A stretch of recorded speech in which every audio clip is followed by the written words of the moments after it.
In this video, we will go over how I approach and think about staging with this 2.5D type of style. We're going to go over how you can go from an empty tile map and stage the scene to look something like this. Let's assume our starting point is this tile map, sort of similar to a simple level in a platformer or a Metroidvania. It has 4 platforms. The red here corresponds to spikes, and then we just imagine that there are level transitions at each end here.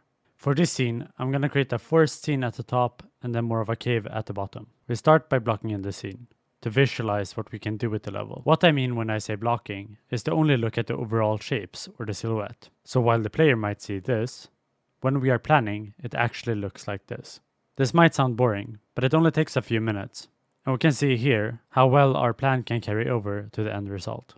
We do this in order to figure out what type of assets we might need, and also to ensure that we add sufficient depth in our scene. So we take a screenshot of the tile map and put the image in our drawing software. We remove the white in the background so that the tile map is a free-floating block. Then we make around 7 layers and name them from -3 to 3. I place the tile map image at 0. Now I start blocking. As mentioned, we're going to create this scene, so something 2.5D with quite a lot of parallax. So when we are blocking, we're only going to imagine the parallax layers and not care about what the assets themselves look like. So I'll be using different shades of gray to do this blocking.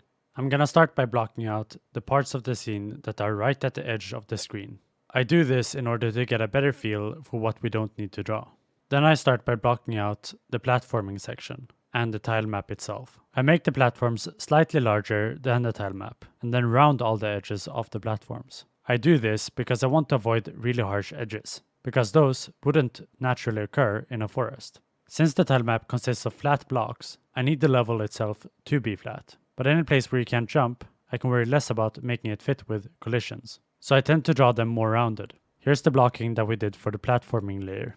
And we can see that the plan here for the rounded edges carry over to the final art. For our closest background layer, the layer we call -1, we are trying to create as much visible parallax as we can, while still maintaining high readability. The absolutely simplest way of doing this is to attempt to make corridors in our background. And so for this layer, we create some vertical pillars with equal spacing in between them. And then between these slow-moving pillars, we will have the other background layers showing through. So in our final scene, I've rendered these pillars as trees.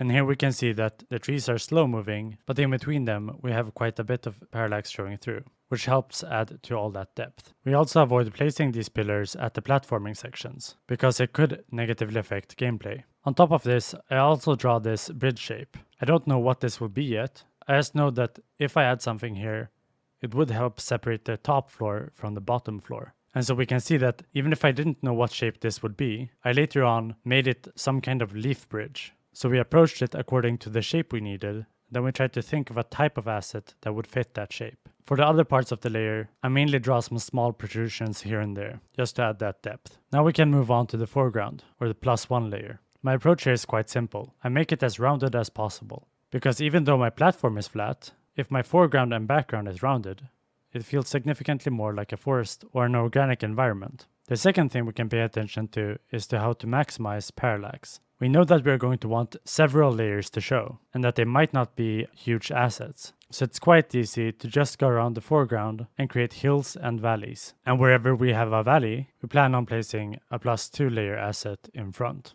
We can kind of think of it as sine and cosine waves, where we have them 90 degrees shifted out of sync. This way it's also easy to imagine where we will make our cuts for our assets. So our planning is simply up, down, up, down, up, down. And this is still reflected in our final scene. And once again, we made it so that our asset fits the blocking we made earlier. In our case, we went for the simplest approach. We saw a hill-like shape and we created a hill. And as I said, for the next foreground layer, we just continue creating the hills and the valleys, out of sync with the previous layer. For the cliff edges, we still try to approach it with round edges. They do this quite often in Ori, and I feel that it really adds depth to the scene. And once again, the platform cliff has to be really flat, but we can curve the foreground quite a lot, making the overall impression natural rather than constructed. Often for the foreground, the hill and valley approach is quite sufficient in my opinion, because we really want to show off our parallax, but we also really don't want to add too much that covers the platforming or the level. Our foreground is just there for the aesthetics and shouldn't impede gameplay.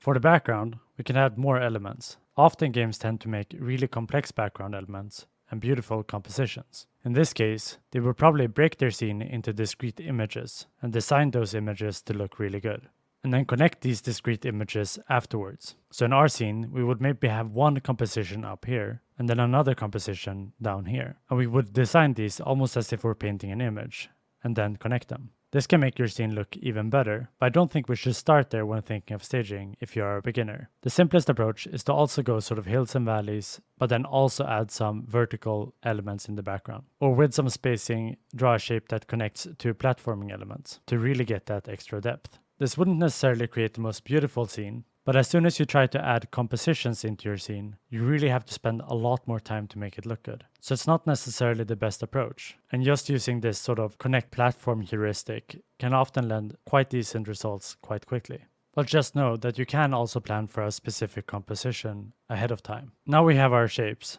so we can go into coloring and planning for what the shapes should be. Coloring is a video on its own, and I'll try to cover it in a future video. Generally, you'll probably only use blocking to visualize what assets you will use. Since I'm creating everything from scratch and I really want to nail down how sufficient blocking can be, I'm going to essentially create the shapes directly on top of the blocking. Once I've done a first draft of this, I place all of it in-game, quite quickly to see if my planning makes sense. Then I start cutting up my elements. If you are doing this, you probably already have existing assets. So I would first use that one, or see if it's enough to just tweak that asset. You want to ensure that the assets you use are moderately small, for two reasons. One is that they eat memory if they're large, so you will tank your performance. The other is that you probably need to make small adjustments and move things around, and smaller assets are easier to work with. A big aspect when we draw these assets is that we want to create several different types of asset and place them with some moderately even spacing. If you only have green hills everywhere, your game will feel flat and dull. So you want to throw in some rocks, some bushes with a different color, and try to vary the shapes a bit, with some shapes being more rounded and others being slightly sharper. What this does is that it helps avoid that constructed artificial feel. Once we check how everything looks in game and we are satisfied with it, we finish all the assets and render them so that they look good. We might even cut them up even more and throw it back into our engine. At this point, we start looking at what is missing or what is bad, and we can see that it feels quite cluttered. Depending on how developed our style is, we would choose different ways of solving this. We want our game to be readable, but we can make it readable many different ways. In this case, since I had all my line art on separate layers, it would be really easy for me to just select alpha lock and recolor all my line art to better match the asset. This increases readability because it reduces contrast and makes the shapes themselves carry more weight, rather than the line art. But other solutions to this could be blurry background, reducing elements in your scene, or fading all the background elements. Perhaps you could even darken some assets to make it demand less attention, or use all of these methods combined, depending on how much issues you have with readability. After we have changed our line art, we look again. It looks significantly better and more readable. We still have more things to fix though, so we jump around, adjust some colors. We can also see here that the bridge bleeds into the platform, so we should probably move it to avoid the leaf bridge making the platform less readable. Another way of solving this could be to adjust the color of the leaf bridge, since the largest reason why they're bleeding into each other is that they're both green.